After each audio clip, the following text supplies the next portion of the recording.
All right, let's call the meeting to order. Welcome, everyone. Let's begin with the roll call.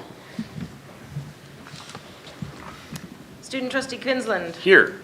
Trustee James. Present. Trustee Morton. Here. Trustee Schaefer. Present. Trustee Ohm. Here. Trustee Griffin. Present. All right. We have nothing to disclose out of closed session today. Before we approve the agenda, we do have a couple of changes I think we need to make. I think we're going to pull item 6 on the sunshining of items to be negotiated between MTA and the district because MTA isn't quite ready to sunshine.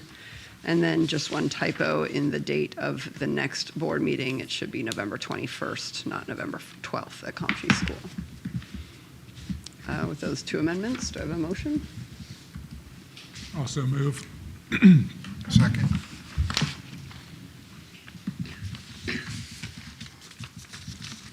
Student Trustee Quinlan. Yes. Trustee James. Yes. Trustee Morton. Yes. Trustee Schaefer. Yes. Trustee Ohm. Yes. Trustee Griffin. Yes.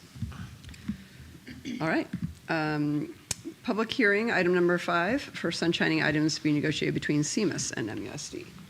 So the only item that the district is opening up is job descriptions, and then the CMUS is opening up Articles 3 and 9, which are compensated leaves and working conditions. Okay. Anyone have anything to add or comment on about the public hearing on sunshining items? And those are in addition to compensation, of course. Okay, compensation is always open. Okay, thank you. All right, with that, the public hearing on item 5 is closed, and we will move on to the consent agenda, item 7. Items on the consent agenda are passed in one motion without discussion. I'll move that we adopt the consent agenda. I'll second. Do we have any public comment on any item on the consent agenda before we vote? Okay. Student Trustee Quinlan. Yes. Trustee James. Yes. Trustee Morton. Yes. Trustee Schaefer. Yes. Trustee Ohm. Yes. Trustee Griffin. Yes.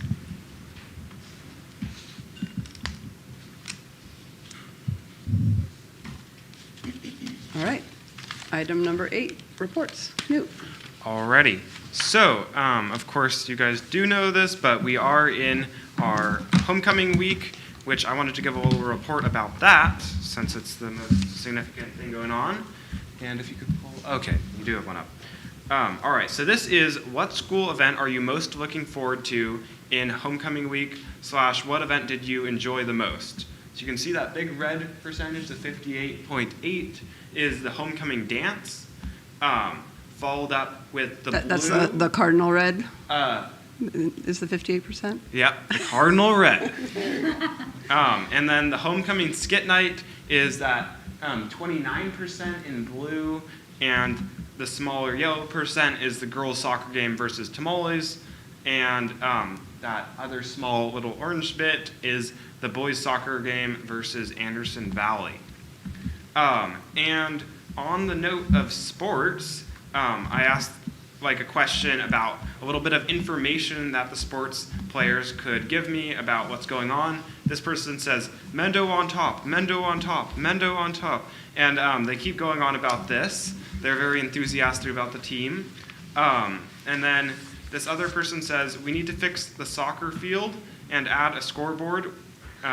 And yeah, that is in the works for the soccer field, getting that fixed. It looks so much better now, having more water, and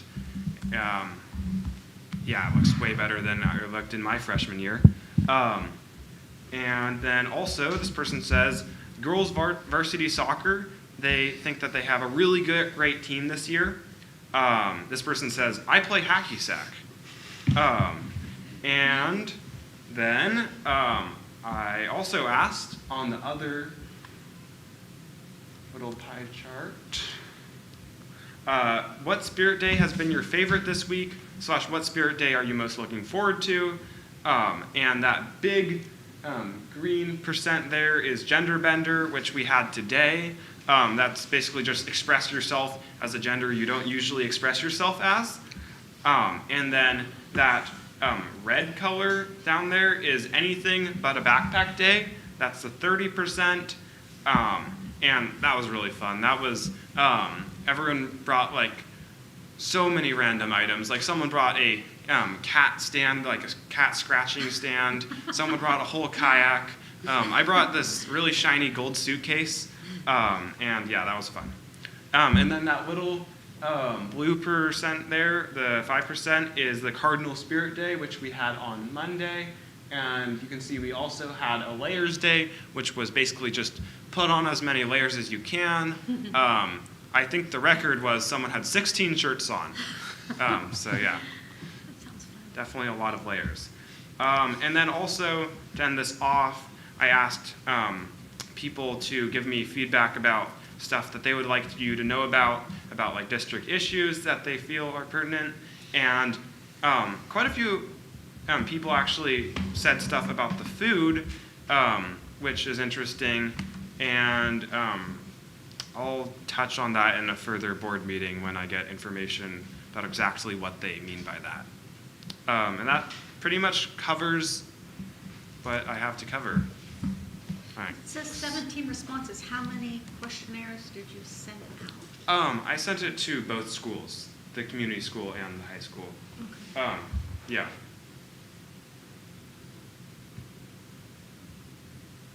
All right, any questions for Knut? All right, thank you. Tobin.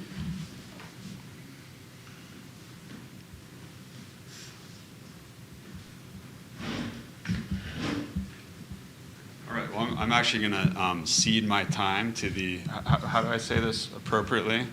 I cede my time to the Congresswoman from, The gentlewoman.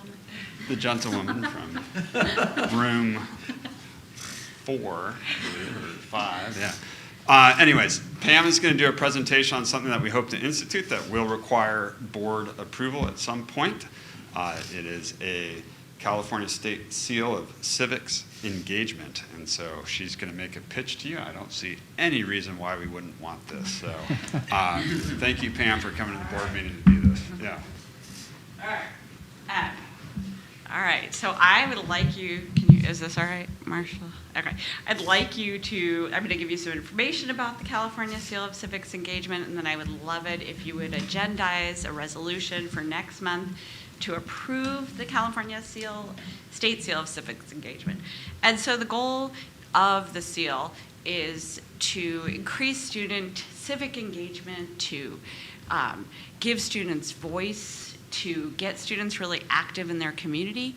And it kind of dovetails really nicely with our ethnic studies, because it's asking students to kind of look at themselves and see an issue that they really think is important and to themselves and to their community, and then figure out an action item to do so that they can kind of figure out a way to help promote that idea or actually make change.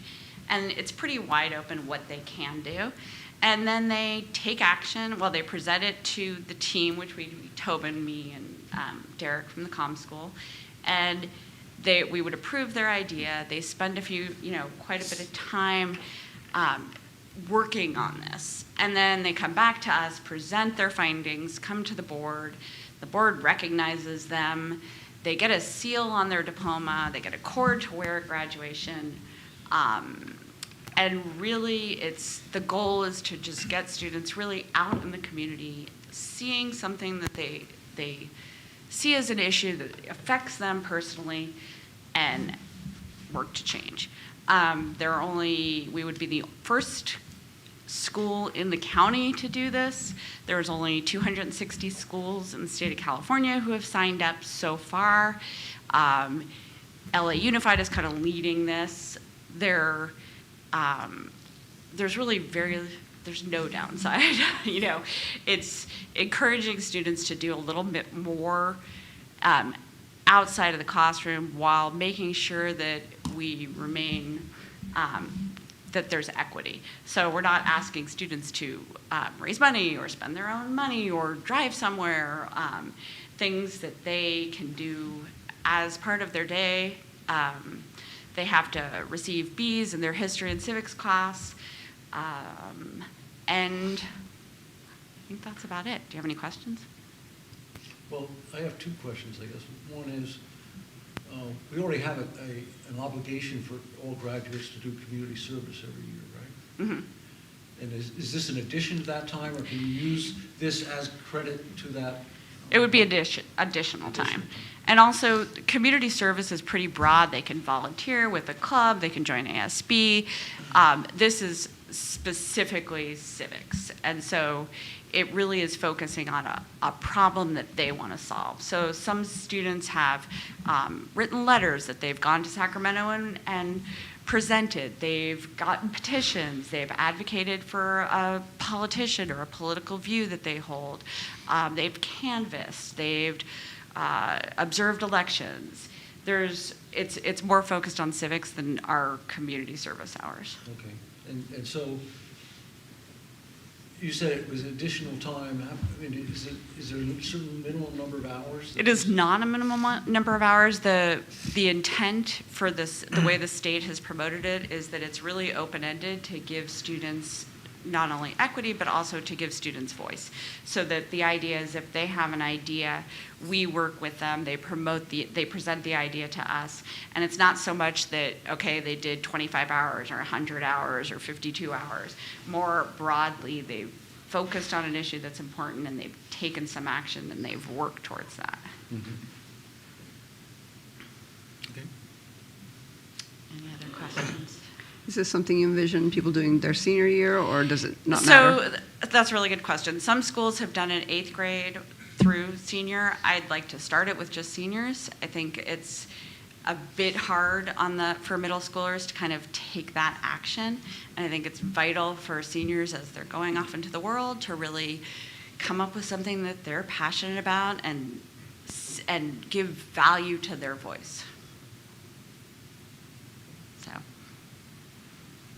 I don't have a question, but I think it's great. I think civic engagement is greatly lacking, not just in youth, in adults as well. So. And that's kind of why the state has promoted this idea to teach like media literacy, not just activism, but also like finding a problem, finding your voice, looking at information, having critical thinking and reading and speaking and kind of taking all of those skills and coalescing it into like a project or an action. And I think that we have a lot of really motivated seniors this year. I've already brought it up with seniors and everybody is pretty gung-ho. First of all, they really like the seal on their diploma. They like that they like the cord. It makes them feel, it gives them pride. But also students are really actively engaged in their community and in their world, and they feel sometimes hopeless, and this is one way to give them some credibility and some voice and some ability to do action in a kind of with a mentor and guided.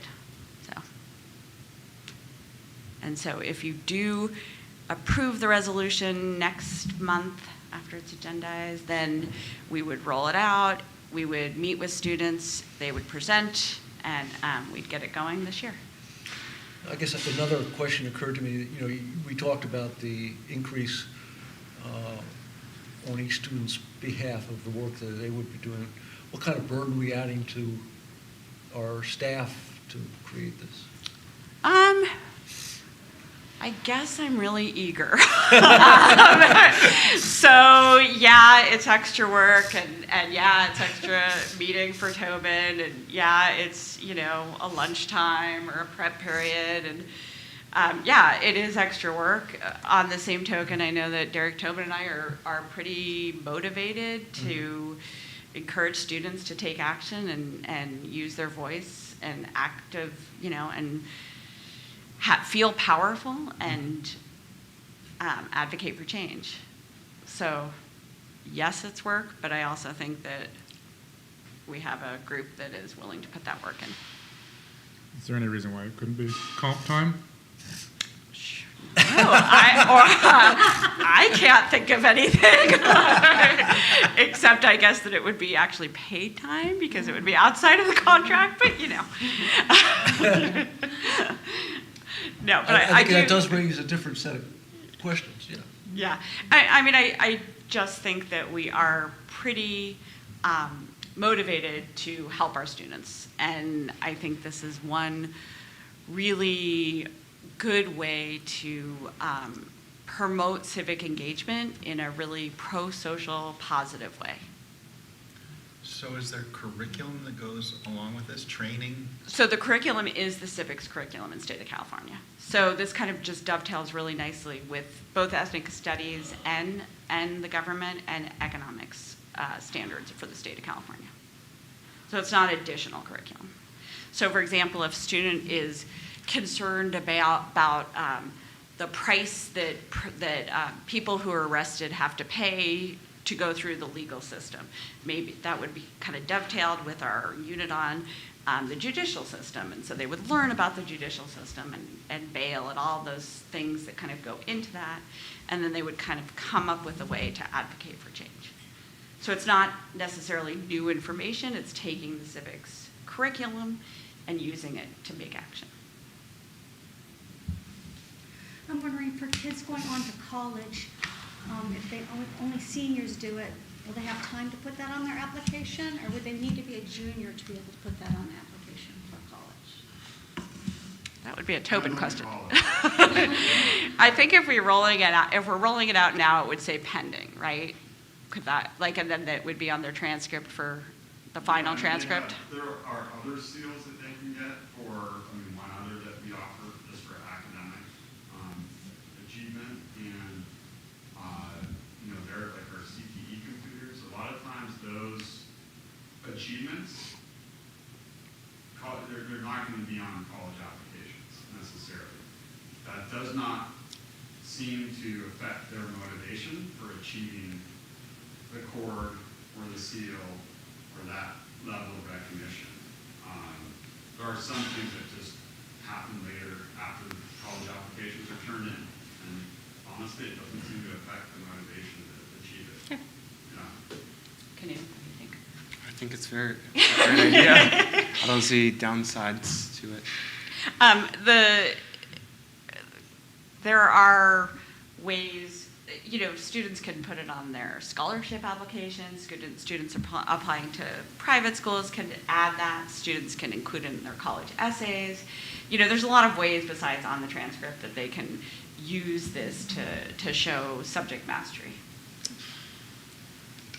You and Derek teach two different classes? Or? Yeah, there are two sections of civics. They're not split comm school and high school. They're just two classes because every senior takes Is there it. space in either or both of those curriculums, or are you all bring in local issues, politics?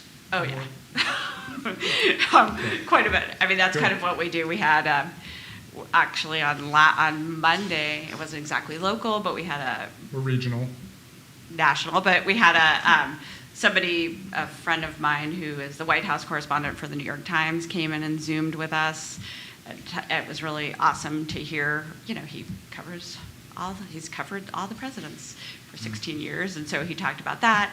We had the League of Women Voters in to talk about California propositions. We do a lot of guest speakers and a lot of action, learning about, especially this year, it's an election year, it's a presidential election, so I think both civics classes are quite engaged with that right now.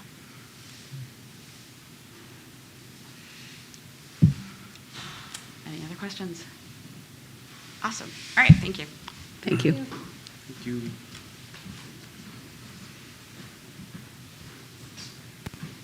And Pam, I'm really glad that you mentioned those things that you're doing, because I wanted to also, I just want to highlight that Pam is really bringing alive, and especially this important election year, by bringing those people in to her classroom. What she didn't mention, she also had a trip planned to go observe the counting of ballots at the county registrar, which didn't quite work out. It was a little too stressful, I think, for them to try to, for the county to try to take this on. But that would have been an amazing thing to observe, especially since you hear about it in the news, not always accurately. So that was an interesting thing for us to come up against. And that could be an issue for a student to take on, with this seal, is how can the register, have more, be more proactive in promoting transparency. So anyways, that was an interesting thing. But thank you for bringing civics to life for our students. I appreciate that. We all appreciate it. Yeah. Great. Thank you, guys. Thanks, Toby. All right, Jason. So for some maintenance updates, we spent the 2 days of the break last week putting the banners up in the gym. So it was a 2-day project. So the gym is looking pretty much back to normal, and it looks great in there. And we've been doing our inspections. We have monthly hazmat inspections, fuel tank inspections, and just general safety inspections.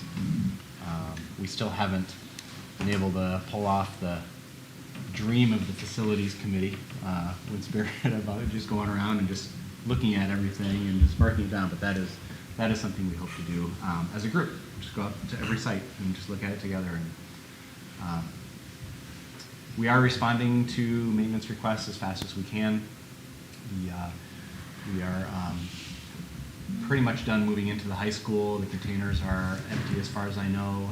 We still have little pieces here and there, but once we're all back to normal here at the high school, we'll be able to be freed up for other requests in the district. I guess thank you, and thank you again to Wind Spirit for really pushing the state, or I guess Caltrans, and our haulers to try and get the portables out of here.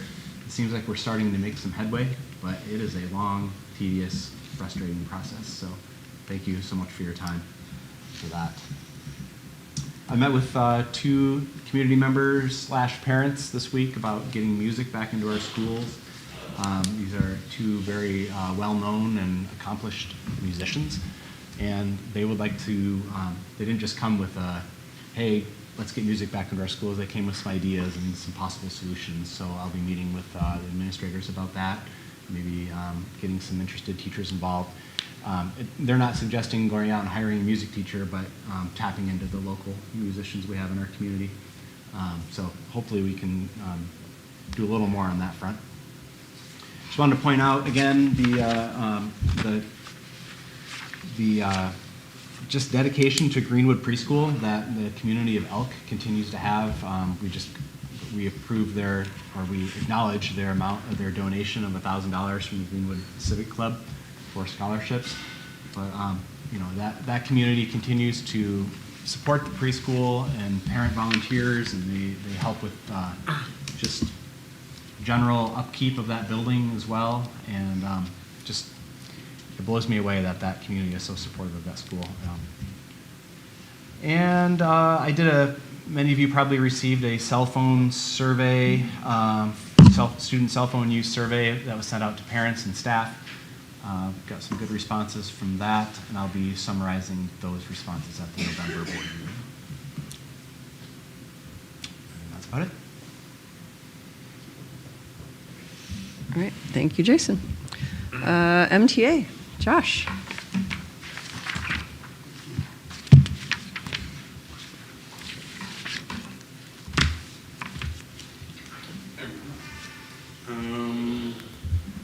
I want to apologize first for not having the items to sunshine yet.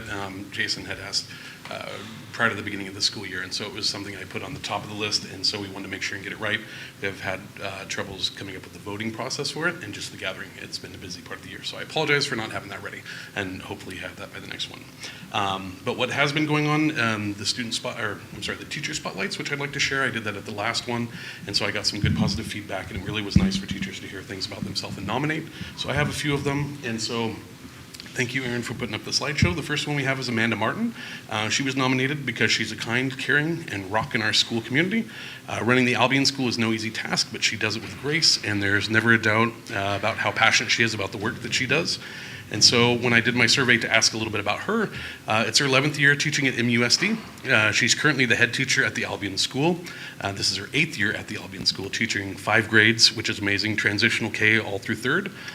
She doesn't feel comfortable being in the spotlight, so this was a hard survey. She did not want to put up her picture. So I looked up a picture of Albion School, and the only one I could come with was a really old one. And Wind Spirit, you were on there as like 5 years old. It was so cool to see, even though it's not the Albion School where she's at, but it's still really amazing to see the connections in this community. Reminded me of how valuable this is. So in addition to teaching, I asked, kind of the things that she's taking care of out there. And so to keep things running smoothly. So, managing all the telephone calls that come in and out, managing the food, making sure students are fed properly, attends first aid, minor maintenance, and all those good things like showing up in the morning at 6 a.m. to take in those trash cans on Friday mornings, which is, one of those little things that she does with a smile. Also covers all lunch and recess duties and serves as the custodian this year. Her professional development committee, she's been on that for 9 years, 3 years on site council, and then she also worked at the K-8 for 2.5 years at various capacities, which I did not know. So she did ELD coordinating, administered tests there, and taught middle school support electives and the ELD classes. So it was great to learn that about her. Also, she is an alumni of MUSD, so K through 12, and I think that's really special when our teachers come back to teach. We have several of them, so she's one of those. She wrote, "I love being a part of such a unique educational situation in the tiny community of Albion, where I was born, raised, and currently live." She got her bachelor's in American Cultural Studies in Sonoma State, as well as her teaching credential. And when I asked the favorite part of the day, she said, "Our morning meetings where I ask my students how they are feeling, and every single student says they're happy to be at school, and almost everyone says they're looking forward to math." So a huge accomplishment, Amanda. Well done. When I asked a little bit more of the extra, she said, "My job is slightly insane, always busy, as I'm always on from 7:35 till 2 p.m. every day, and only break for the restroom. But I love this part." She said, "It is my dream job, and I absolutely love almost every minute of it." She said, "The blood, the vomit, and the moments, not so much." She also noted the incredibly strong ties that she has with the community, the families and the students.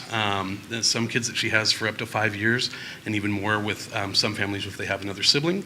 Currently has multiple siblings and cousins in her class, and a couple children of the people that she grew up with as students. So kind of magical to have those students come in as well. She also noted the school community extends beyond the current students. They have extremely well-attended potlucks with families, which I did not know about, which includes like the grandparents, the future students coming in every year. And then our small schools, if nothing, are not special, need to be preserved and protected as long as possible, please. She wanted to give a shout out, and I thought this was very special. I'm constantly inspired by my coworkers at both the K-8 and beyond in the Mendocino and MUSD. They're an amazing group of kind, driven, and passionate educators who always put our students first and foremost. I'm honored to be part of this incredible group of people. But the one person that has had the biggest impact on me as an educator is our principal, Kim. I thought that was so sweet. Working closely with her at the K-8 for almost 3 years influenced who I am as an educator in so many ways. I'm thankful to have her at the forefront of all we do, and I often ask myself, what would Kim do in difficult situations? So I thought that was incredibly sweet, and how much they influence when we work together, and how much we share in all of the stuff that we're doing. The next person I have is known as our middle school science teacher who took this on, Miss Sage Anderson. She was nominated for her devotion to the middle school science program and being an all-around amazing teacher that cares about her, not only her content, but connecting with the students and also keeping up communication with parents, which was noted by another teacher. She's been teaching at MUSD for combined 10 years, so we've had her for the last 2 years, and then she had 8 years previous to that. Again, she's the 7th, 8th science teacher, and she's also the journalism elective teacher.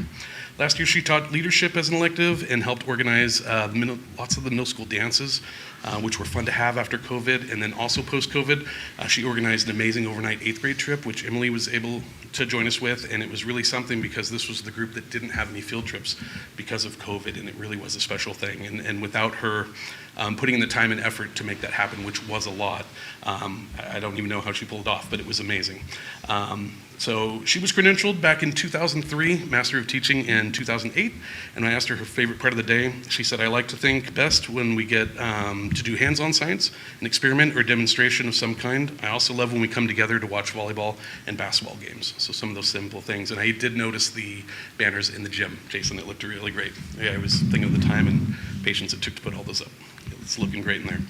Sage said, if you really know me, you would know I think the world is fascinating, and we only get the one short time in our lives, which we're solely devoted to learning. We should take this seriously and ask more of ourselves. And so that's one of the many things I love about Sage, is she's pushing things forward.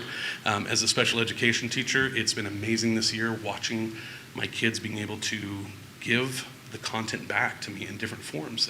Traditionally, tests are not a way that students are able to demonstrate their knowledge, and they're doing it this year. And it was last year I saw it happening, especially at our overnight trip when they were being quizzed on things like the planets in the solar system, and the kids were just spitting stuff out, and the joy that came with it, rather than just memorizing things. This is amazing. So she did want to give a shout out to her family. They're amazing, especially her weird and brilliant kid and weird, brilliant wife. My middle school colleagues show me every day what it looks like to care about young people, and it is inspiring. And one more extra detail, she was on Jeopardy, if you didn't know that, and she wishes she could do it again and again. It's amazing. You can look it up.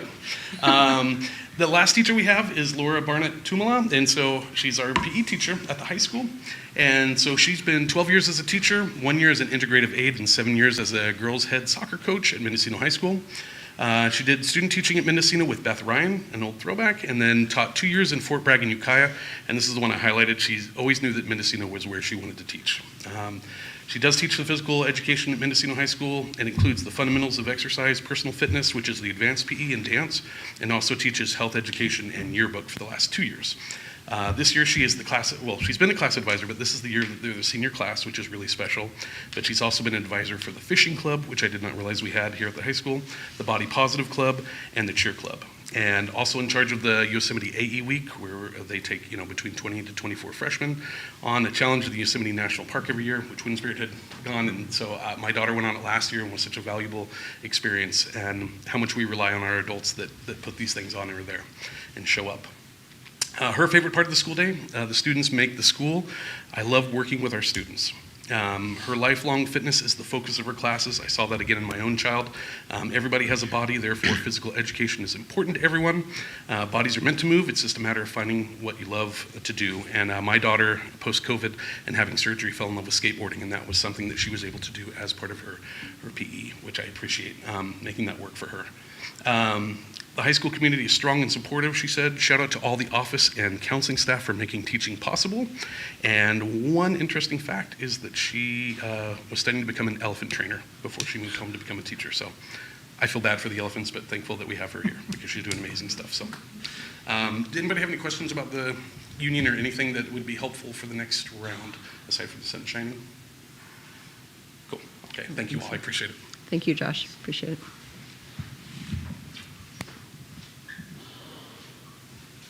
All right, do we have anyone from CMS?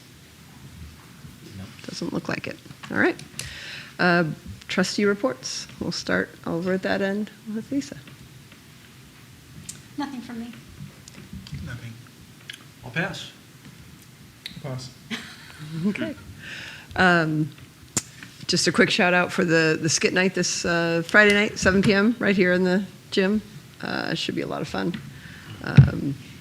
All of the sports teams will be presented at that, and there are alumni games on Saturday, all here at the high school. There's a big barbecue and everything. So parade at 11:30, I believe. The girls' soccer game's at 12:30, volleyball game at 1, boys' soccer game at 2, all on Saturday. So a lot going on for homecoming on Friday and Saturday.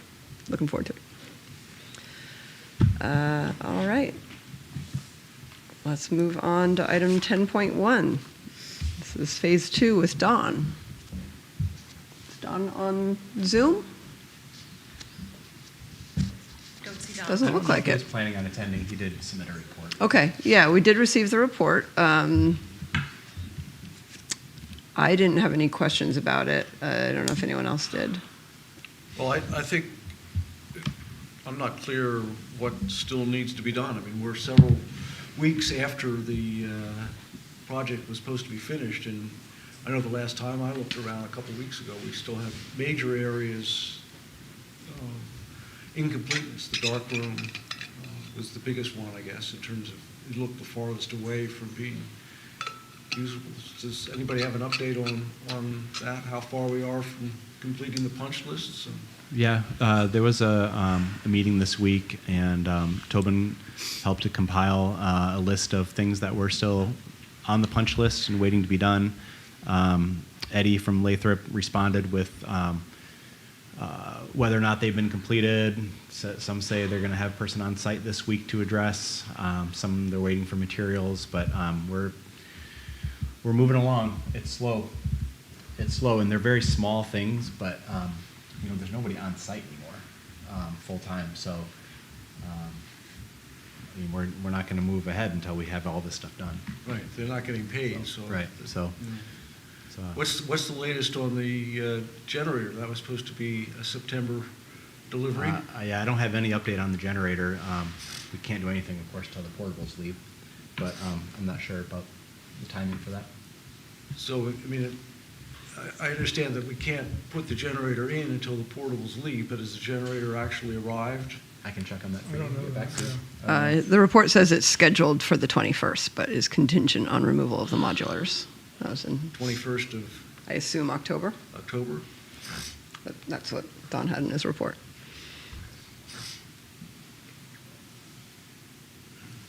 yeah, I haven't heard on that.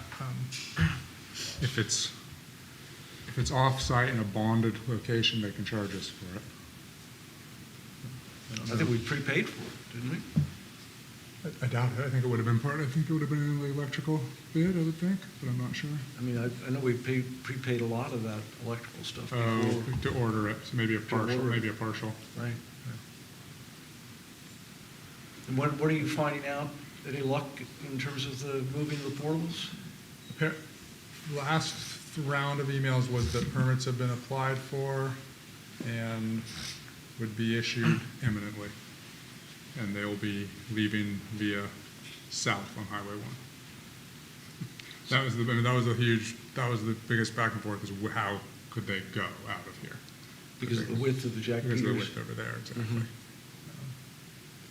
And then whether or not we need a CHP escort. Yeah, right? it There's seems some like they back and haven't forth. budged on that, Yeah. which maybe they got here with a little, someone not catching it, not requiring it.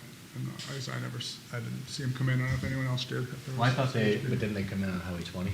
But it's all about the length of the truck and trailer, not about the That route. seems to be Because the- they're both routes are the same They're both, classification. I see. Yeah.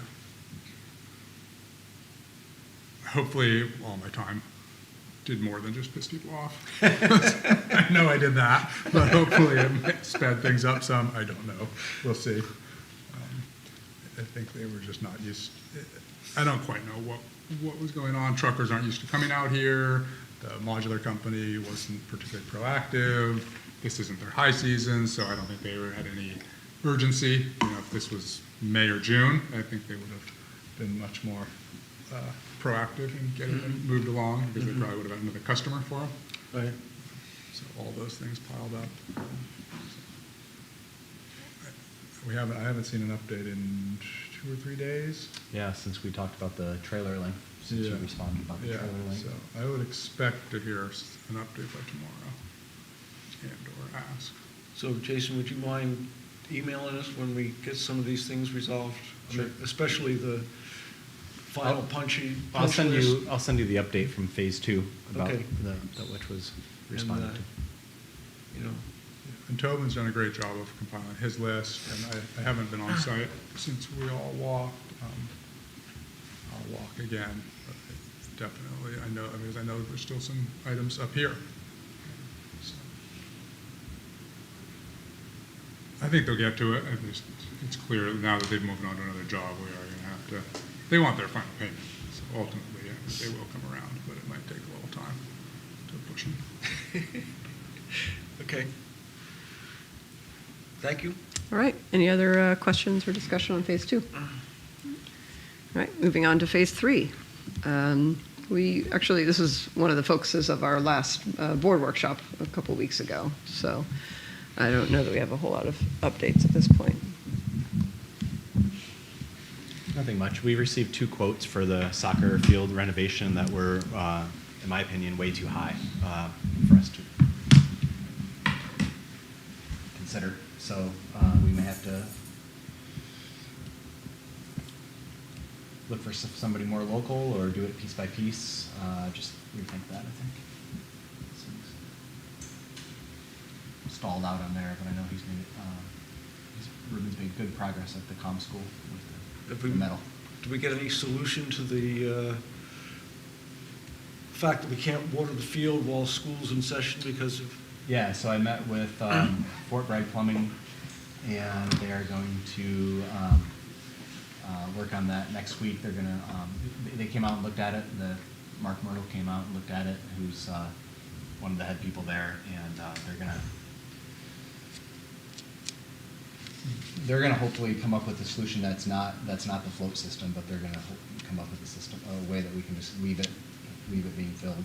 Mm-hmm. And so he agreed that it had to do with the pressure. You know, Right. it's coming in so fast that possibly sucking water out of the comm school even. You know, I mean, it's just that, and then he's gonna install 2 outdoor drinking fountains here on site, and then down by at the soccer field and the football field, and then they're going to put in a washer and dryer. Or actually, our staff's going to do that in conjunction with them. So hopefully these projects are moving forward. Unfortunately, we couldn't get them done for this soccer season, but I think for sure they will be done. Obviously for next soccer season. If they're not, then something horribly went wrong. I do know, Knut, that Club Cardinal did order a scoreboard for the soccer field. Good. That is coming, yeah. It's good to hear. Yeah. And this isn't particularly totally germane to this, but in terms of our water project that we were revising, what do you know the status of whether we've sent a new plan to the county or? Yeah, so those plans, I thought that I sent those to you as well in that file. Matt sent them to us. I think they were prior to the sending to the county. I just Oh didn't. yeah, they've been sent, and so the next step is for us to do that to get a new permit. Get it passed So through at this point, the Coastal planning commission has it scheduled. Not that That's I've good. heard. And we're in the process of cleaning up the maintenance yard as well, because that's a part of it now. Mm-hmm. Like they won't approve it until we have a plan and we're moving forward on that. So we're taking down 2 sheds. We've removed a lot of junk up there, and I've reached out to the logger that won the bid from the beginning to possibly help us remove some of all the logs and lumber that's up there, Mm-hmm. and brush.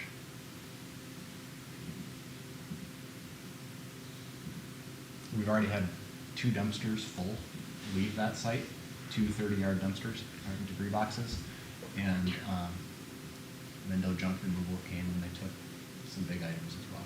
So we're making good progress.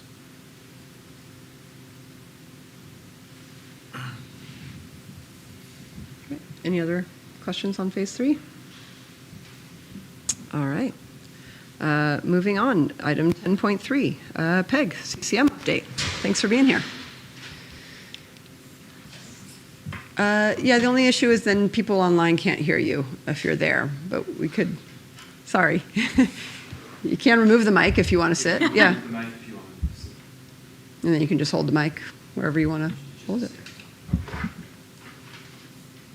That's better, thank you, Tricia.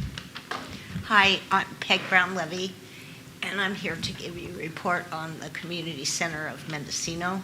It's been a while since I've been here.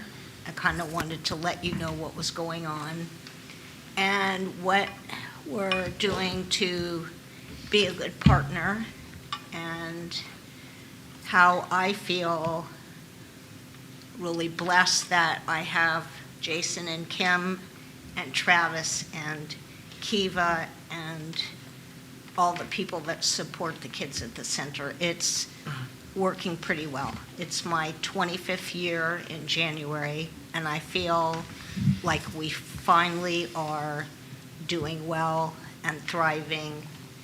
So I don't know how much you know about the Expanded Learning Opportunities Program, but that's a grant that we got from the federal government and state government, and it comes to you and then to us, and we run your after-school program. So in years past, when Fort Bragg did their Kudos program, we were never eligible for that money. So for 2 years now, we've been doing the ELOP program, and it's working well. It pays our staff a living wage, which is huge because we never have been paid a living wage. And it enables kids that are experiencing homelessness, foster care, or families that qualify for state aid to come to our program for free. It also helps with snacks and materials, and it's a lot of paperwork and new rules and regulations, which I'm not so good with, but overall, I feel like it's working well. Do you feel like it's working well? It's great. Yeah. Do you feel? Yeah. So. It's a mutual appreciation and gratitude. You and your staff have been wonderful to work with. Yeah, and I have to say my staff has really stepped forward. I've hired 2 more instructors, and I am at 230 at max. I mean, I can't take any more kids. I have 70 kids that come at 2:30, and then a lot of them get back at the 3:30 bus. It's more mellow later in the afternoon, but that first rush is pretty amazing. So we have 46 hours of classes per week, and 48 ELOP kids, 21 non-ELOP kids. And we're hoping for me to go totally electronic, which is what the ELOP needs, has been a stretch, but we're finally starting to get it down. We just did the, what's it called, that Meg did? The audit? The audit. Yeah. So that audit, I had everything in a paper box, all paper. And no, we don't do it that way. So all that's been, put into electrically, and so now, from now forward, everything is ready to just do an audit. So I think we've made a lot of progress. The other thing I want to talk a little bit about is the fencing on the outside of the playground. So that fencing is falling down. And so I connected with Mendocino Rotary, and they said they wanted to redo the sandbox and do a portion of the fencing. So they got a grant, and they were going to spend $4,418.50 on the sandbox and 6 portions of fencing. So I'm really grateful. They're going to probably start next month doing that. And that will be asking Rotarians and the community for help putting up the fencing. So then the Community Center of Mendocino's board decided that as our direct mail campaign, we will ask our community to come up with the rest of the money for the fence. So that's our plan. In November, our letter will go out, and hopefully we'll get enough money in to do the other parts of the fence. So that's been kind of a big deal. The other thing I wanted to give you, I don't know how long it's been since you've been in the center, but we're working really hard to get it clean and painted, and it's looking really well. John and Simone, here I go again, I won't say it right. Pisias gave CCM $400 to help with the staircase from Little Lake down into the park. So we have a really wonderful new grounds and maintenance person, Sam Brown, my son, who's been working on painting that, and we're almost done with that. He's been painting the inside of the building, and it's not straight paint, it's more like antiquing with kind of a different satin finish, and it's covering all the peeling paint, so we're getting there. And we replaced the locks and the lock box at Friendship Park for the restrooms and the dugout, so we've done that. So I just feel like we're stepping forward to help too, because we love the building, we want it to look nice, and we're working on it. And, oh, last thing. So I've always mentored high school students for their 60 units of community service for when they graduate. And I think I've been doing that 10 years maybe. And I have 5 now. I have 5 seniors, great kids.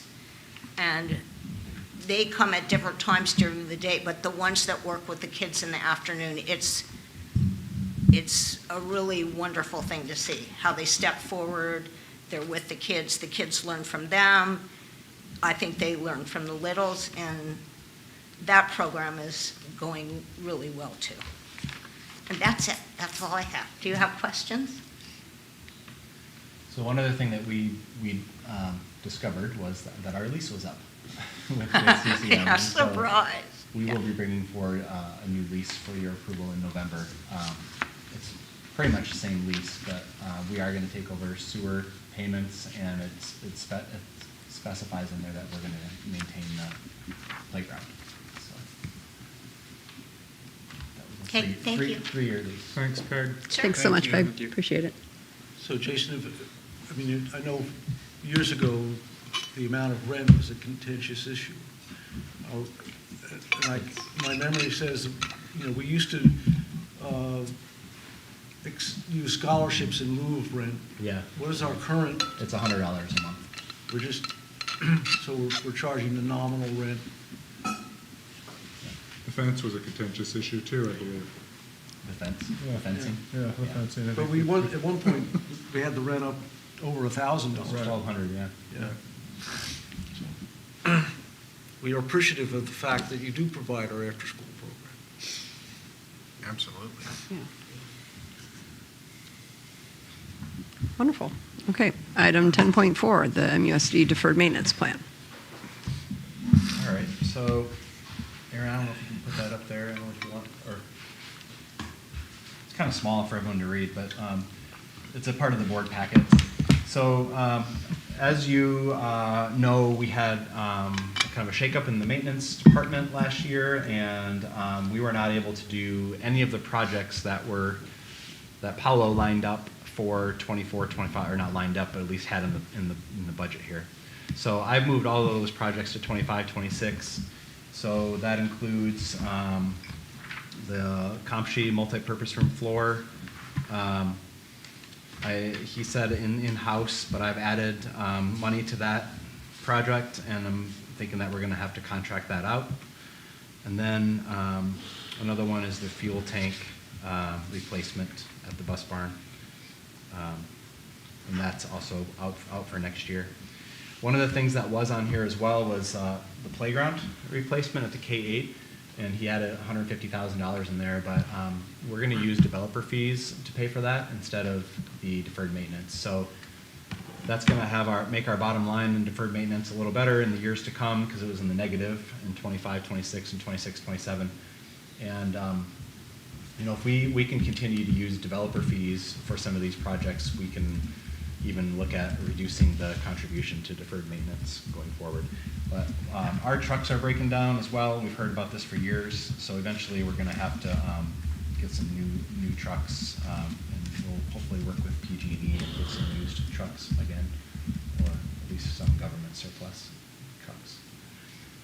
But with those changes, it's a healthy fund, and this is just a quick look at it. I come back in March, so I'll have a lot more ideas for projects when I work with the crew, and we identify more in 25, 26, 26, 27. So just a quick look at it here in October.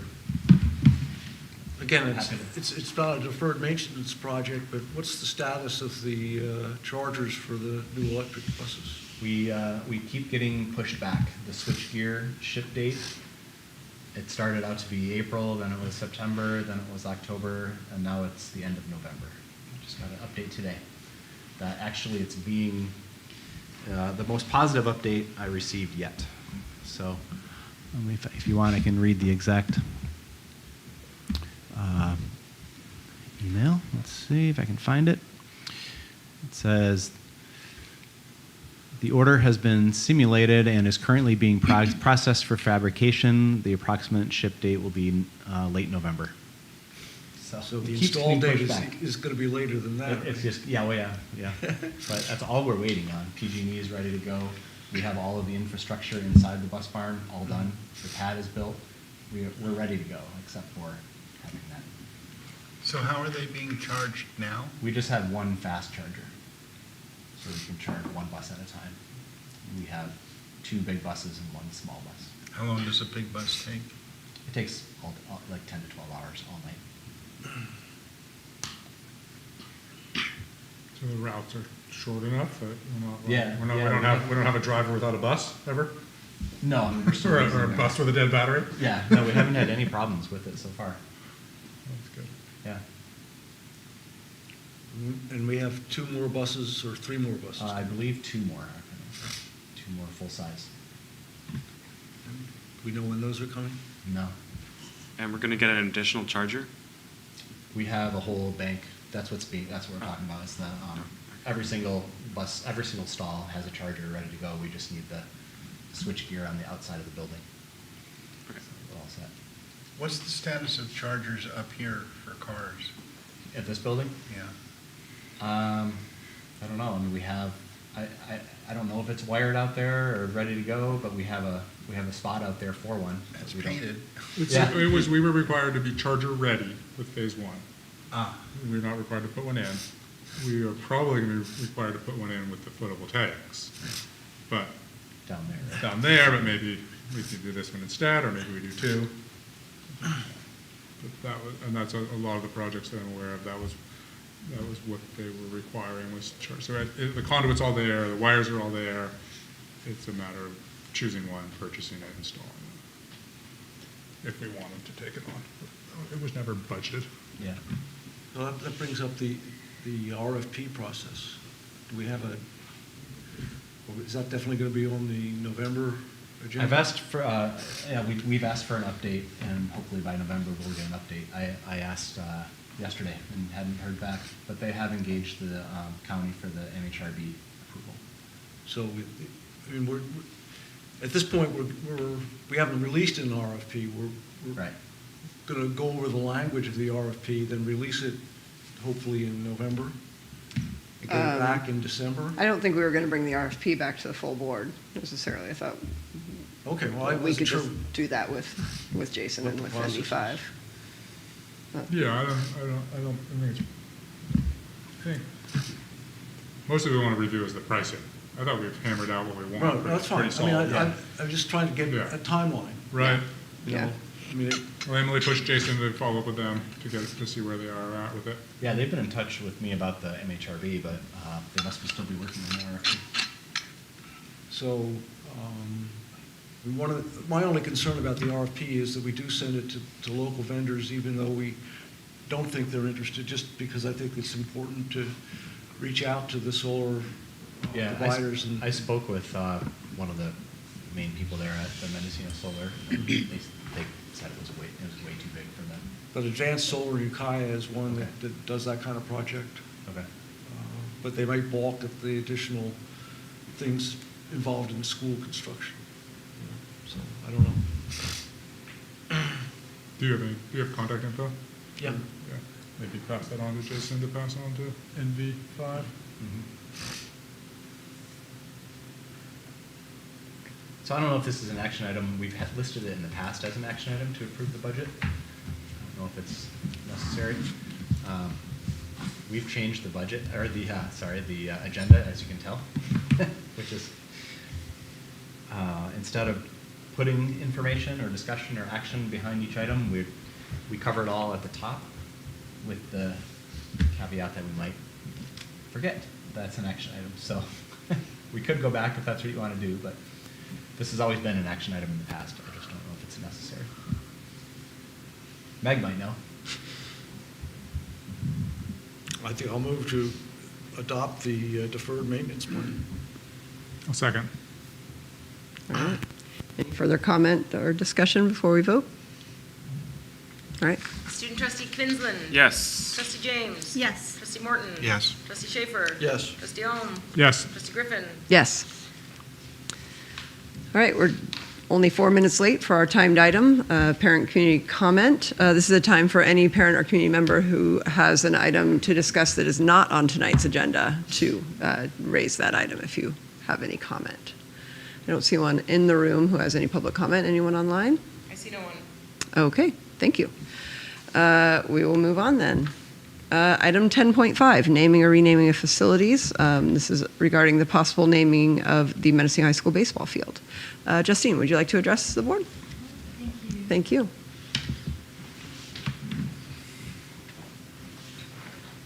Hello, thank you. I'm Justine Lemos. I think some of you know me. I believe I'm 6th or 7th generation to have graduated from this high school. When I was last here, I found a relative on one of the Silva sides in the first graduating class. So we've been here a while. We were playing pickup ball on the baseball field a few weekends ago, and I had the idea that it would be a wonderful opportunity to have a fundraiser to clean up that field and then offer it in dedication or memory of my father, William Lemos, who spent 53 of his 73 years at Mendocino Unified School District, both as a student and then as a teacher for 35 years. He lettered in 5 sports in his senior year. He said that he would tell his football coach that he was going to go play baseball, his baseball coach he was going to go run track, his track coach that he was at basketball, his basketball coach that he was at golf, and then he'd go surfing. However, he also coached boys baseball and then also was the first girls softball coach at the high school and did that for many, many years. He was a beloved teacher. He started Sonar, Wild Classrooms, and then was instrumental in the creation of Friendship Park in Mendocino. And so I thought it would be really nice. I know that there is some idea to have a moratorium on dedicating facilities or fields to past staff, but I thought maybe we could have that moratorium after we dedicated something to my dad. I also know that perhaps that field has been called or named Sunnyside Field, but I thought perhaps it could be Sunnyside Field in memory of William Lemos. And regardless of there being a baseball team or not being a baseball team, it's the only baseball field that is regulation size in Mendocino, and it's a wonderful place to play wiffle ball or pickup ball and to have community events. And it's right next to the gym, which you may not know is dedicated to my father's sister, Carol McDonald. And it would be really special. I think for the entire community, it's something that the community could get behind to have a fundraiser in dedication of a memorial to my dad. So thank you very much for listening. He taught my child to be an all-star switch pitcher with one piece of key advice, which was throw strikes, kid. So that's what I think we should all do. Thank you so much. Thanks, Justine. Does anyone have any questions for Justine while she's here? Or I don't have any questions, no. I mean, I have comments, but I don't have questions. Okay. So can I just clarify just some things? So we don't have a moratorium necessarily, but there was, we always knew that when you're doing buildings, you need to have public participation, public hearings. But when we pulled the policy, it says, upon request, the board shall consider planting commemorative trees, erecting monuments, or dedicating buildings, parts of buildings, athletic fields, or gardens, or other district facilities in memory of deceased students, staff members, and benefactors. So, I mean, I think this is just a discussion we can have, and we can make that decision. So. I think the first paragraph is also relevant. It says the governing board shall name district schools and other district-owned or leased buildings, grounds, and facilities in recognition of the geographic area in which the school or building is located. And having been on the board at that time, I know this was a specific feeling of the board at that time, and obviously a board is 5 people that can change a policy, through a process. Well, the policy seems contradictory then. No, I think that the What was the intent of that? the intent of that was to not have individuals be named. In other words, I guess if you wanted to put it in its most direct terms, that board felt that previous boards that named buildings after former principals and superintendents did it in error, and they didn't think that was the appropriate process. Then what was the purpose of the paragraph about memorials? Well, because we do have, doesn't- I think a memorial is different, I guess. I mean, we call the soccer field the Jonathan Shepard Memorial Field, right? Until we lost the sign, we did, yeah. Until you lost the sign. We I still mean, have you know, these things are. Oh, okay. It's up- You know, it's up to I the mean, I meeting. know, Oh, I it know is. when the baseball field was built, you know, the major person behind that was a parent, you know, who lived in Comshy, and organized, he was the one who got Parlin Fork out here, he was the one who designed the dugouts and all that kind of stuff. And, you know, maybe informally, people would name it after, you call it the O'Donnell Baseball Field, but, you know, we never, as a board, embraced that. You know, I certainly, you know, we have, I think the memorial part is that it's a less broad designation than a field. I mean, I think Justine's option of calling it Sunrise Field in memorial to Bill Lemus would fit into that situation, as long as you didn't make the sign so big that that it dwarfed, the one dwarfed the other. But I think that any organization that names buildings after people is always has to deal with the fact that times change and people change and memories about people change. And you can't keep anything in perpetuity. That's why a name that isn't about a person, you know, a dead president or a dead superintendent or a dead teacher, you know, has a greater chance, a geographic name has a greater chance of surviving over time and being relevant over time. You know, I'm saying that as I see our current policy, you know, we would have to be very careful about how we did that, and to make the first paragraph and the last paragraph congruent. Yeah. So just for historical context, when was the Matheson Center When named? it was named It was- before 2000, and you know, whenever it was dedicated, 1999, So he was still It a was right when he superintendent at the time? retired, I think, when we retired. approximately 1999. Yeah, Yeah, I see the policy was 2007. revised in 2007. And part of the issue here was that there was a movement to name the auditorium at the grammar school after somebody, and it was controversial, and the board had one feeling and the staff had a different feeling.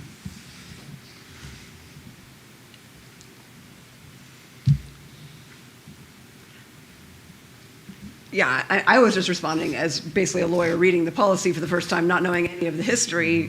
There's a section on memorials that seems to address this situation. So I agree, it at first appears to be contradictory to the first sentence, but the more specific thing that says the board can consider naming things in memory of people is very clear as an exception or a, you know, more specific permission that is separate from the naming of, you know, schools after geographic areas. You know, there are MLK and Obama middle schools and high schools all over this country that I think will survive in perpetuity. I disagree with you about things being able to survive in but I perpetuity. think people- Just like I think the Lemus family will survive in perpetuity in Mendocino. I think the people who named You the know. schools after Robert E. Lee or Thomas Jefferson thought that too. Yeah, and things can be changed. You know, And when we learn that Bill Lemus was also a Confederate general, we will change the name. Not a problem. That's really not my point, because we're not talking about naming a school after a person. We're not talking about, you know, renaming Mendocino High School, Right. you know, after a person. But again, I think that we should, I mean, I think that following the last paragraph, will take a bit of crafting and with an understanding that, just like, say, the soccer field, if we lose the sign, does that mean the field is no longer named after them? I don't know, you know? I mean, do you call it the Jonathan Shepard Soccer Field? Sometimes, yes, I do. The sign, we have the sign. It just I asked you to look came in, down and never went back up. because legal code is referenced here, and I asked you to check in and see if there was any changes or or anything? Did you get Yeah, that or no? I did. It looks like it's the same. However, there's only one part that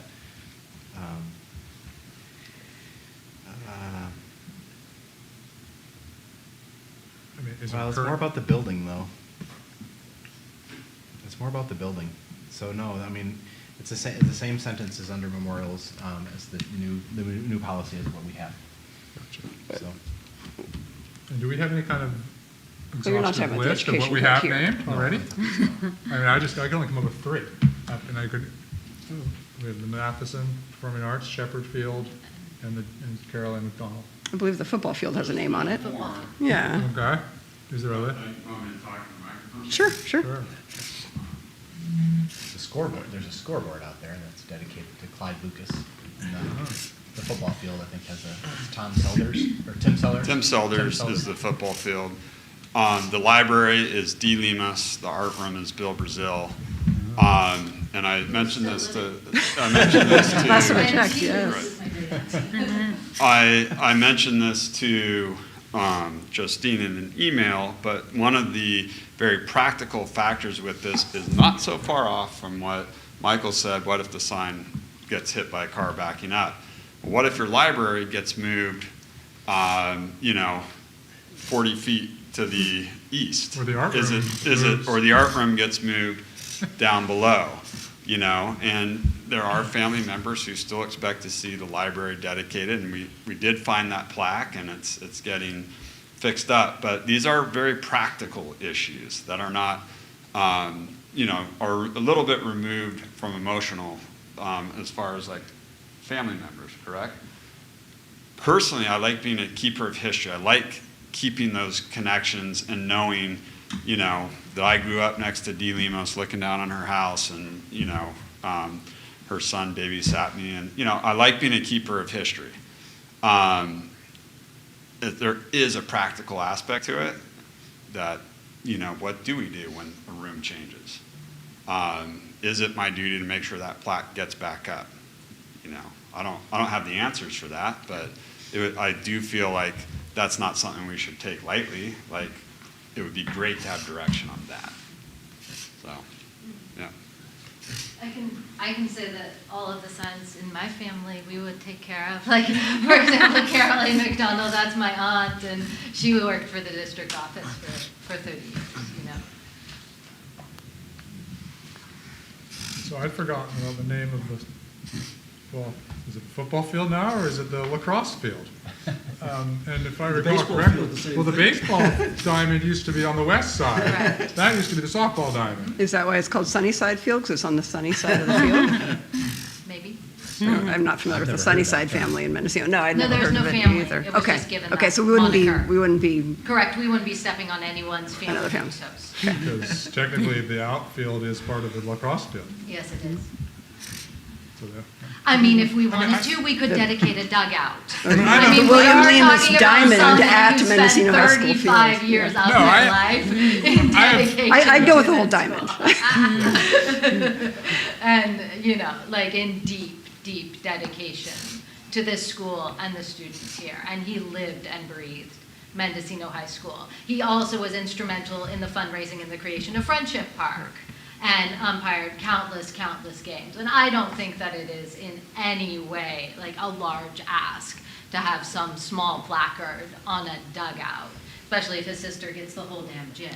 Sorry. And he'd like to be near his sister, Yeah, I didn't mean to right? belittle in any Yeah, way, yeah. Justine. And I, as you know, was a student of Bill's and have many fond memories. None of them involved baseball.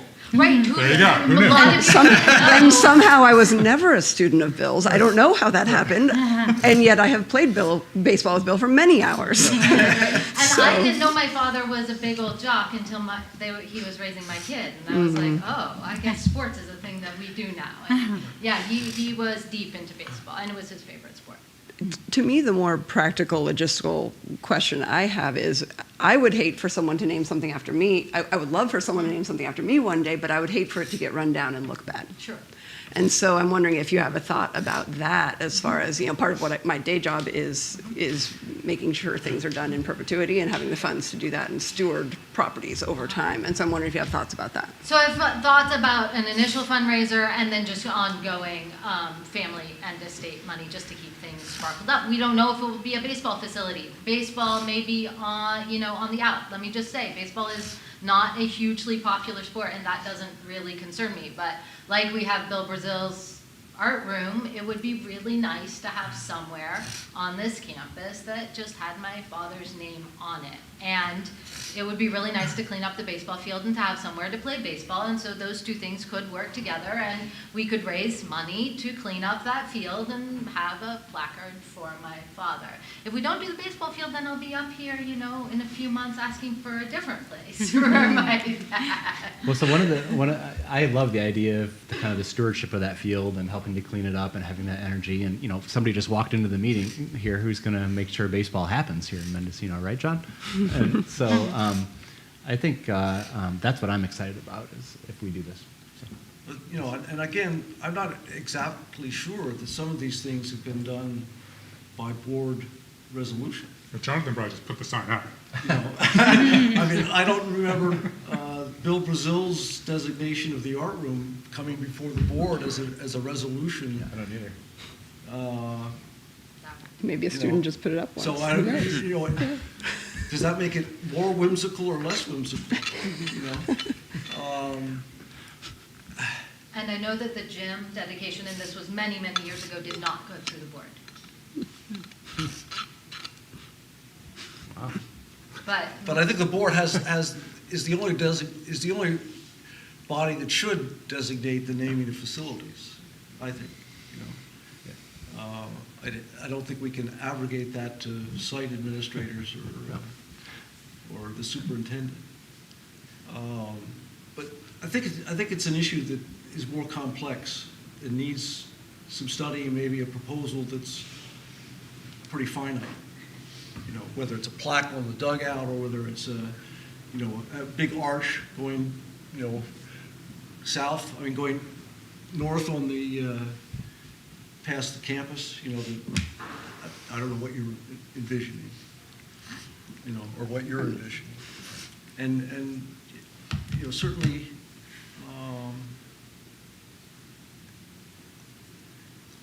I think maybe we should have time limits on some of these things. Give a chance to revitalize that energy. Why? Like they would expire? Yeah.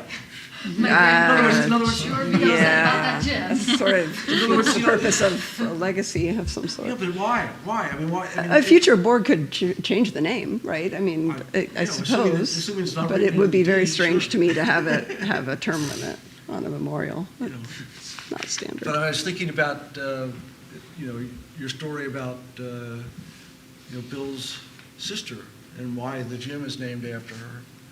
And thinking, if we had a new gym, is that you get new naming rights with the new gym, but because it's the old gym, we keep the name that's on it? The obviously current not- board, I think, would decide that. Yeah. Or not. Well, if the words of her name physically got torn down because the gym would be being replaced, Right. then that board would be deciding, or the architect would just throw it in and not ask with it. So I tend to agree with Emily. I don't think of names, and if we're going to give it a name, I don't want to say we want to give it for 8 years or Well, but 12 years, personally. But you could. I'll But listen I'm to saying you. if we had a sign that said the Jonathan Shepherd Memorial Field on the soccer field, Mhm. and then the sign was knocked down, we have the sign, but we didn't do anything about it, it's kind of inconsistent to, say that that name can disappear and others can't, right? No, it would still be in the minutes that it was named, and then. Well, the minutes may not exist. We just we're not sure that ever came. to the Correct. board. Assuming we followed policy, it would. And maybe this is an opportunity to review all of the ones that we can all drum up and agree if they are in fact names we want to continue. I think that's prudent. I agree with you, Emily, about like following rules and think of things that will, ways that it will last, if that's the intent. But yes, someone has to be paying attention. Otherwise, it's just going to fade off. Or it's going to depend on how lasting the memorial, the physical memorial is. Mm-hmm. And I think to some extent, these things take care of themselves in the sense that if the Lemos family does take care of the field and the sign and it stays looking nice, it will continue to be the William Lemos Memorial Baseball Field or whatever it ends up being called. And if no one ever repaints it and it grows over with weeds, then nobody would care to continue that name, right? I mean, it will be up to future people who are not any of us in this room to, and I think that's okay. I have a different thought that's sort of sideways to this, which is one thing that has maintained in this school district is the photographs out here. And when this building got remodeled and I started walking through the hallway and looking at all these people and wondering about this person or that person and all the people I knew about, and Tobin showing me where his picture was, and Carol went here too? Oh, yeah. Yeah, so They their all went here. their pictures are up here, and Yeah. I wish we could get some students together to do a history project and really make a guidebook to this hallway, because I just think there's so much fascinating story and information out here. Sounds like a great civic engagement That's what I was project. pointing at Pam.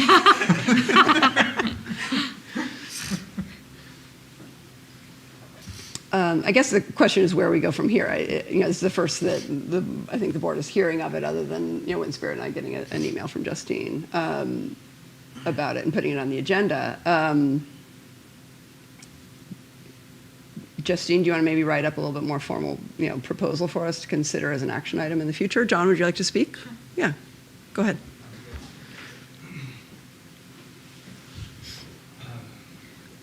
All right, well, thank you, board and staff, for attending to this measure and for all the hard work you're doing.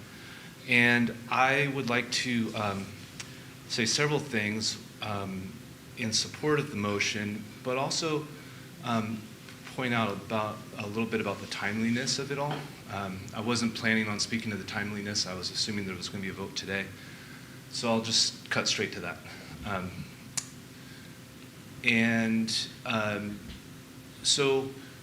Well, I guess they're all related, so I should say that approving this measure in a timely manner will really help facilitate us getting a baseball team at Mendocino High, which is going to be a challenge, but there's a good chance that it could happen.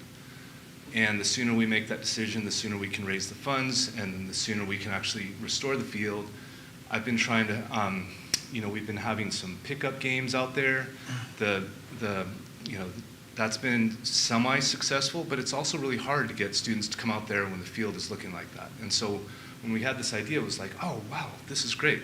Let's clean up the field, and then when we have a pickup game on a Saturday afternoon, it's going to be a lot more exciting and fun to come. Maybe I'll even chalk the field or something. It would be great to have that before they have to make the decision about it, whether or not they want to commit to it. And the athletic director really wants a strong commitment from everybody, not this wishy-washy thing that we had a couple years ago. So we want to have several games and get that feeling. So time is of the essence here. And I think that there's a lot of obvious reasons why it would be good for the district to have a baseball team. And I think that there's also some reasons why it's kind of subtle and nuanced. And I think that they're along the lines of that we're losing students that are in district. They're going to Fort Bragg because their biggest passion in life is baseball or softball. And it's a double punch to the gut when we lose students to Fort Bragg. Even though we're getting the property tax funds to get the district going, we're also getting, I understand, significantly more money per student that is in district versus one that's coming from outside district. So it's a double punch to the gut. So those are some reasons why it would be important to approve this measure, and it would be important to do it soon.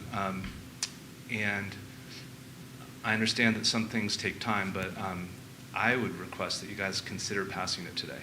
So maybe that's totally naive.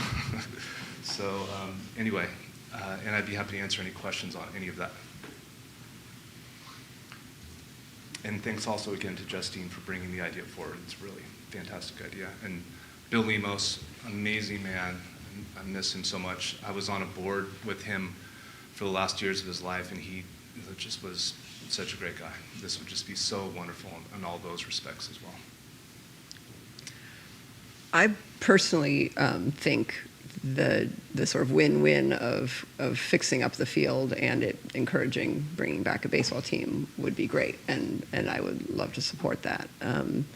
It seems to me, I think I would support something along the lines of a motion to agree to the dedication of the memorial field, subject to the field being fixed up and prepared, and there being some sort of a plan for keeping it for upkeep, going forward, because that is sort of my concern. I think that would accomplish the win-win. So that's sort of where I'm at right now.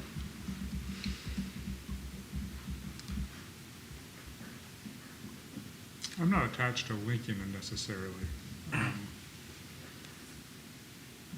I would be fine with naming it weeds and all, or not, and if it was maintained, not named. Like I don't see necessarily. Bill's gone. Like it's not Jonathan. I don't know if that was named before he passed. I see the connection, but I don't necessarily feel like, and I'm not sure if I understand how whether we name it or not is going to affect the kids' motivation to play ball. I think definitely having a field in good shape is going to tie into their motivation to play ball. But whether there's a name next to it on a sign or not, I bet most of them would just walk right by. It's that if we're able to, if this passes, then it will make it a lot easier to raise funds. We'll be able to raise a lot more funds quickly. Yeah. How do you, This is my point. I don't understand. Because they want to raise money for the William Lemus Memorial Field, not just for the baseball field for kids to play baseball.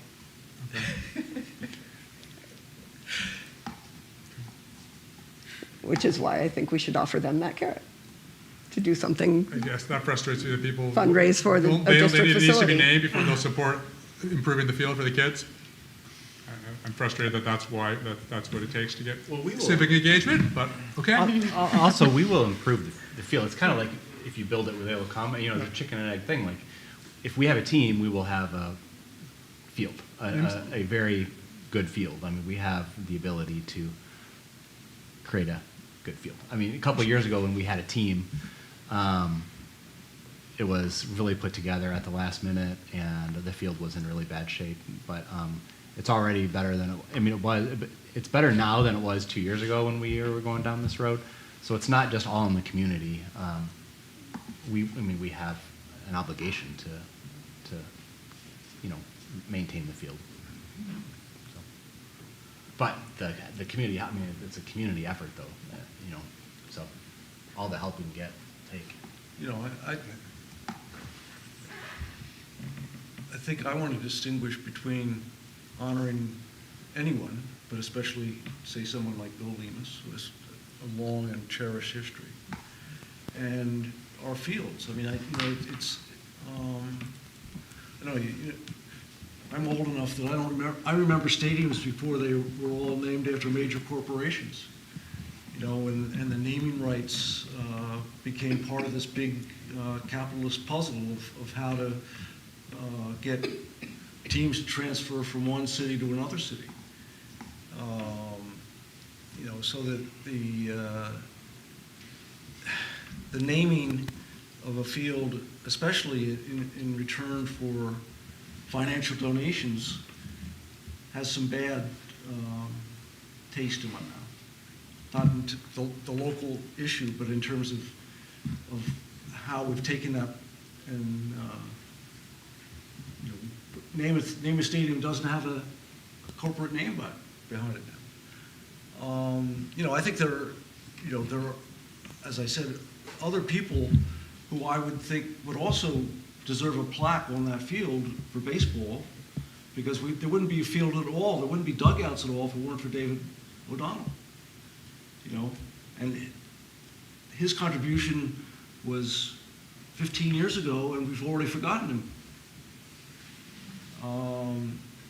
So it's the kind of thing I can imagine that after he put in the number of hours he put in the organizing he did to get that field going, he would have been justified in thinking we should name it after him. And if we had, where would we be now? You know?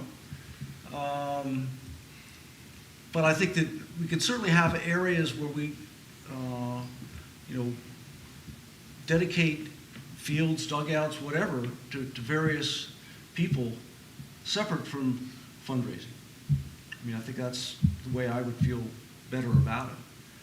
But I think that we shouldn't be, you know, naming buildings after people. I still feel pretty strongly about that.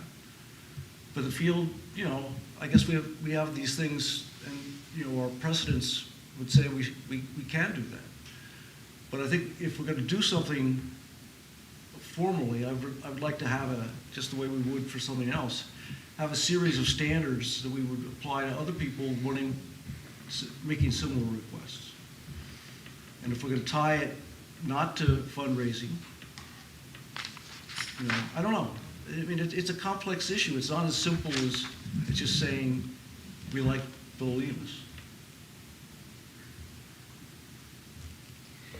Yeah, I had a conversation with our athletic director last year about whether we should retire jerseys, and it reminds me of this conversation. And he said, well, we have to have a whole series of standards. And to me, you kind of know it when you see it. And also, you know, it's good to have discretion to discuss and have, you know, 5 people who are invested in the community and listen to community comment, make that decision with full discretion. I think if you have standards, you know, you had to be a teacher for 10 years versus 20 versus 30, you know, we can't decide now who that person might be at some point in the future, right? So I disagree that we need to have standards that are set out that we apply to everyone. I think for things like this, it is something that is in the board's discretion, and we exercise that discretion. So. Emily,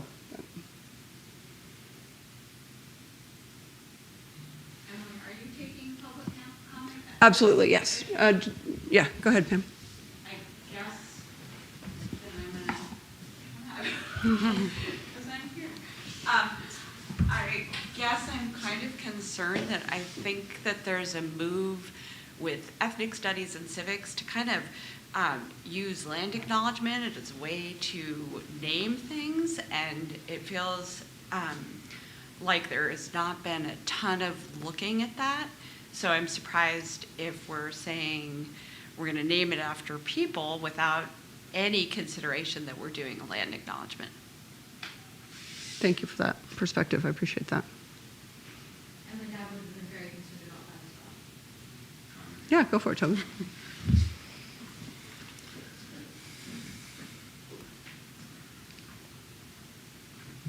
So I have to be able to look everyone in the eye and be okay with the decision.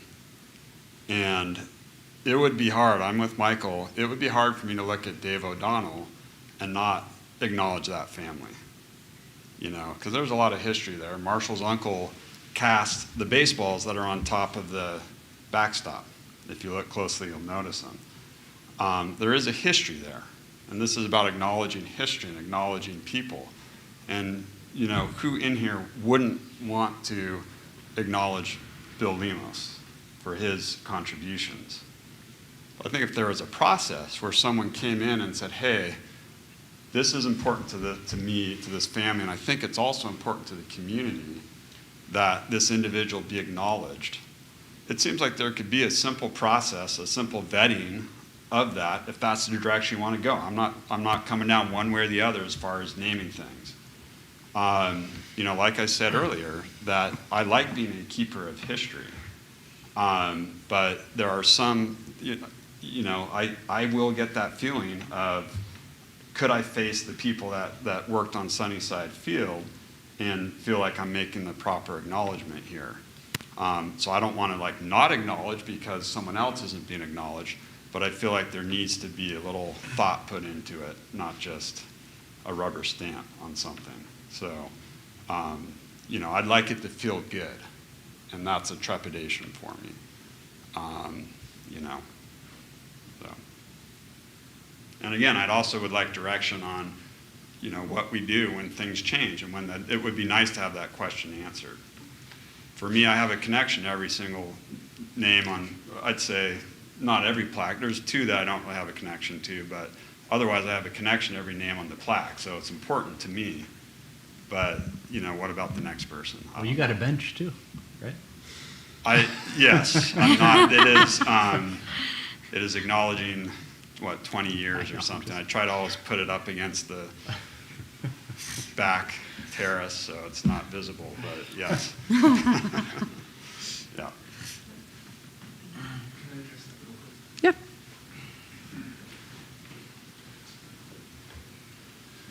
So, yeah, I really appreciate Tobin's point, and one of the first open field days that we had, David O'Donnell showed up. He heard about it.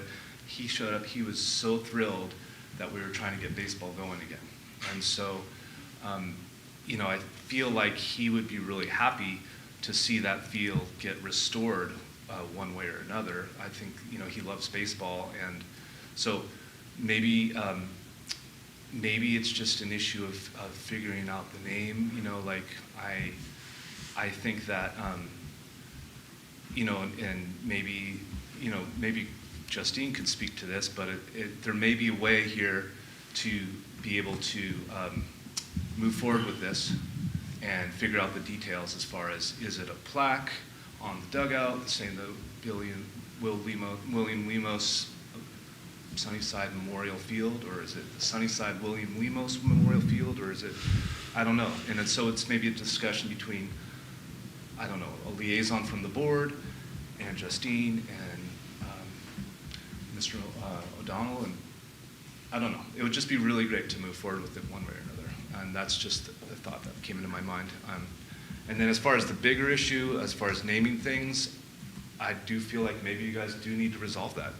I just really hope you don't do it over this particular situation, because it's going to really slow things down and add a whole bunch of bureaucracy. You've named so many things. Maybe you can do that when there's nothing on the table, and you could be unbiased about it and take away all the baggage about it. So, thank you. Thanks, John. I actually think that this public open process where everyone is sharing their stuff is the process. I mean, I think we're in the midst of it, and it's good, and it's working, and it's, Justine brought an idea to the board's attention, and, we've had a lot of good thoughts about how to proceed. It doesn't sound like there's momentum for a motion tonight, but, I would invite a more formal proposal personally that I would be happy to consider. That's sort of where I'm at personally. That's just me speaking. I think it would, certainly be useful to honor the paragraph in there about a public hearing for naming, so that you could do that at a future meeting along with consideration of a more concrete proposal. Maybe this would warrant. Are you referring to the board policy? Mm-hmm. Maybe this would warrant a committee to delve a little deeper and come up with some recommendations. I'm not volunteering. Do you have the board policy? I see this as an opportunity to come up with some more policy. I understand what you said, John, but I don't think that's realistic. I personally can't move on this until I've thought about it in the broader, because this has brought it up as a broader issue to me. And I appreciate what Pam mentioned as well, and how to incorporate that. And possibly one thought I just had is that maybe it's not tied into any particular field or building, and maybe it's just a memorial or a plaque or something somewhere on our property that honors Bill.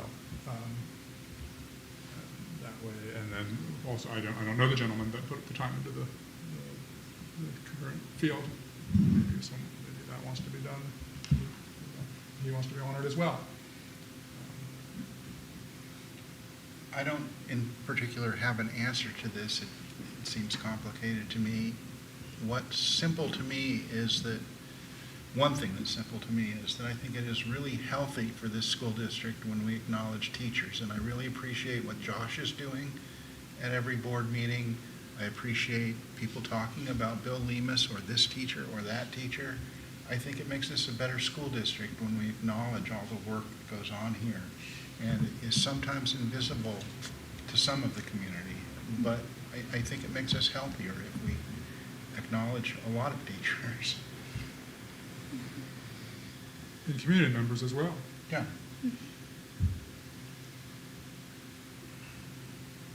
Yeah, what Michael was referring to was our board policy in the provision, in the paragraphs above the section on memorials has a process set out for naming buildings and other district facilities more generally. I think what Michael was saying was maybe we follow that process, even though it's not clear it necessarily applies to memorials, but it's a good community process that sets up a citizen advisory committee and has a public hearing. That might be one thing to consider in a proposal. I'm not saying you need to do that or do or don't. I don't think it technically is required here, but. With that policy, didn't it just say that, isn't this meeting right here sufficient according to that policy? In my reading of it, yes. Thanks.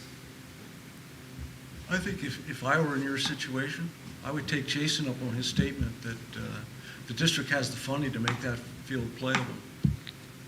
I've been in conversation with Jason for the Well, last year on this. We have the funding, we don't have the people. So it will take a community effort. Like I said, I have one groundskeeper who has trouble keeping the soccer field green. So I'm saying I mean, that, you know, without fundraising, we can have the field that you need. Sure. We just And, need. you know, so Yeah. to me, that reduces the urgency that you were talking about. I think it's worth, I'm in agreement that it is worth naming it, because definitely I think if we can get the community involvement and sort of people to feel like the empowerment to like volunteer and like come in and help with that field, like if we have the funds, but we don't have the manpower to do that, and this is the way for us to do that, it seems like this is the logical next step. I disagree, and I tend to go with Michael. I have a negative reaction to it. It's like, it feels like blackmail almost. Like, we're not gonna do this without the name? Come on. If you care about the kids, you care about the sport, do it. Doesn't matter whether his name. Bill, yes, he was a wonderful person. It's a great idea to honor him. Don't connect the one to the other. It rubs me wrong.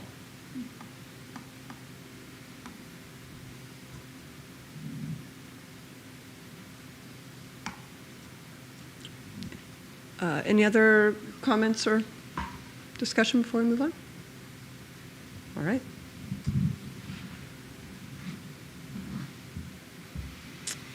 Uh, 10.6, consideration of reduced workload program for 24-25.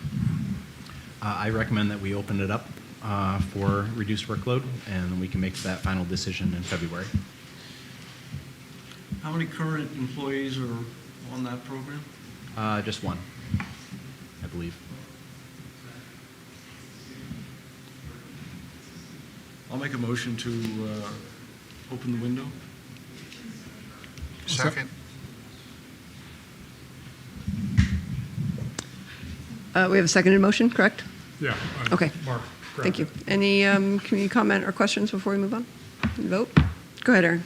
Student trustee Quinlan. Yes. Trustee James. Yes. Trustee Morton. Yes. Trustee Schaefer. Yes. Trustee Ohm. Yes. Trustee Griffin. Yes. Item 10.7, approval and authorization of certificated teaching assignments. Can we vote on these all in one motion, Jason? Yeah, so this is what we have to do every year when a teacher is teaching under for a subject that they don't have a credential in, but they have enough units in order to teach it. So we have 3 staff members that this relates to. I'll move to approve 10.7, inclusive of 7, 1, 2, and 3. Second. Thank you. Any comments or questions before we vote? Okay. Student trustee Quinlan. Yes. Trustee James. Yes. Trustee Morton. Yes. Trustee Schaefer. Yes. Trustee Ohm. Yes. Trustee Griffin. Yes. Item 10.8 is the board meeting calendar. Jason, you want to describe the so issue here? currently our meeting is scheduled for, I believe, December 12th, and the terms for the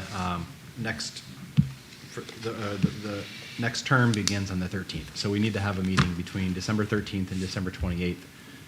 So if we are following our every third Thursday, I believe that would be 19th, the 17th, is it? 19th. 19th? Yeah. So if that works for people, we've also had meetings on Tuesdays if people can't make that. I'm kind of tempted to do Tuesday if that works for other people, just because the closer we get to the holidays, the worse everything gets. I'm okay with either one. Either one.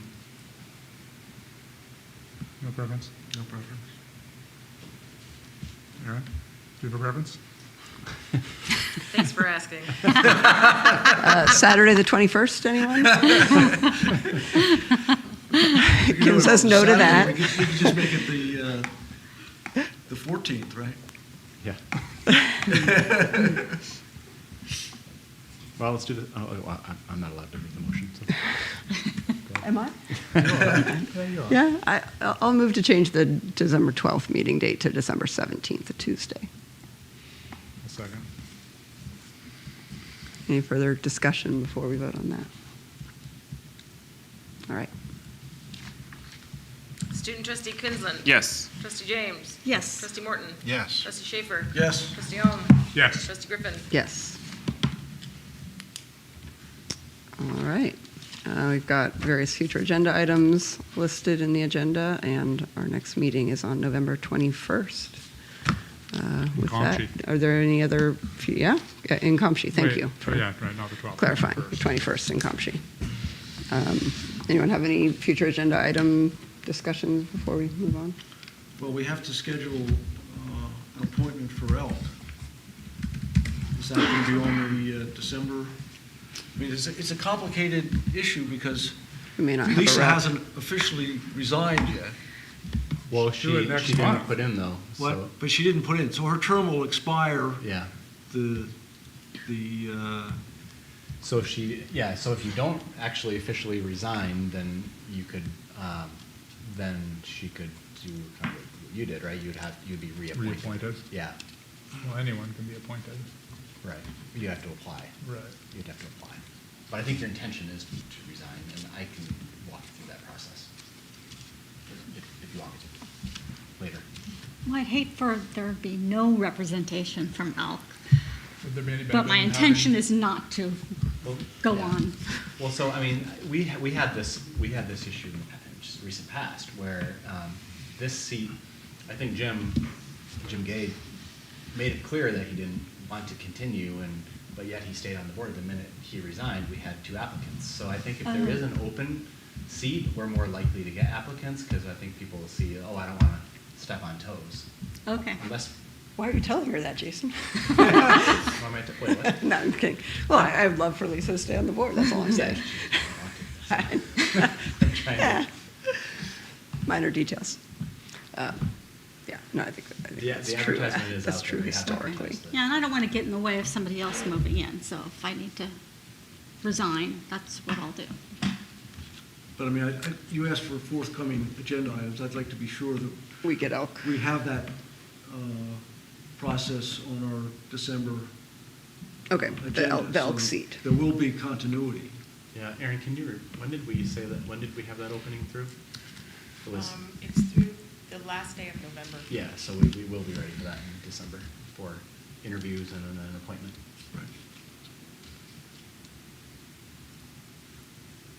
And I'll continue to work my magic in the background. Perfect. Yes, please. Okay, sounds good. All right, well, with that, we are adjourned. Thank you all. Thanks.